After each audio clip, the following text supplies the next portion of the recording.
ایک مسئلہ غسل کا ہے.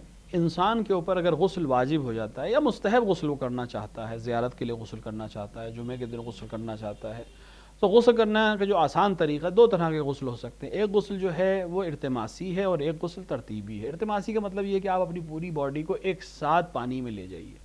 آپ کے پاس پول ہے، آپ کے پاس دریا ہے، آپ کے پاس کوئی ایسا بڑی جگہ ہے جہاں پوری باڈی آپ کی باڈی سنک ہو سکتی ہے، ایک ساتھ پوری باڈی پر پانی پہنچ سکتا ہے. تو آپ نیت کر کے غسل کرتا ہوں مثلا جمعہ کا قربتاً اللہ، یا غسل مسمیت کرتا ہوں قربتاً اللہ، یا غسل جو بھی غسل آپ کے اوپر ہے یا جو بھی غسل آپ کرنا چاہ رہے ہیں، اس غسل کی نیت سے پوری باڈی کو ایک ساتھ پانی میں امبرس کر دیں گے، اور پانی سے باہر جیسے نکلیں گے 1 سیکنڈ یا 2 سیکنڈ کے لیے پوری جگہ باڈی تک پانی پہنچ رہا ہے، یہ غسل صحیح ہے. دوسرا طریقہ جو عام طور سے رائج طریقہ ہے وہ غسل ارتماسی ہے، یعنی باڈی کے ایک ایک پارٹ کو دھونا ہے. اس کا طریقہ یہ ہے کہ پہلے سر نیت کرے گا کہ غسل کرتا ہوں قربتاً اللہ، واجب غسل ہے تو واجب، مستحب غسل ہے تو مستحب. کئی غسل اگر اس کے اوپر ہے تو ایک ہی غسل تمام کر کے تمام کی نیت سے کر سکتا ہے.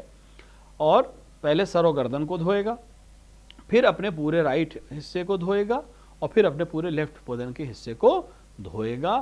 اس کا غسل صحیح ہے. اب اگر اس میں ایک مسئلہ آتا ہے کہ اگر انسان کے جسم میں کوئی جگہ کسی جگہ چوٹ لگی ہوئی ہے، پٹی بندھی ہوئی ہے، پلاسٹر لگا ہوا ہے، تو وہ کیا کرے؟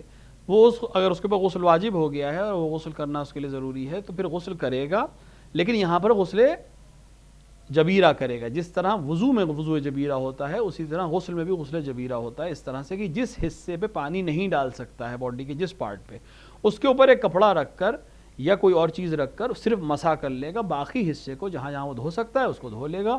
اس کا غسل صحیح ہے اور اس سے عبادت بھی انجام دے سکتا ہے.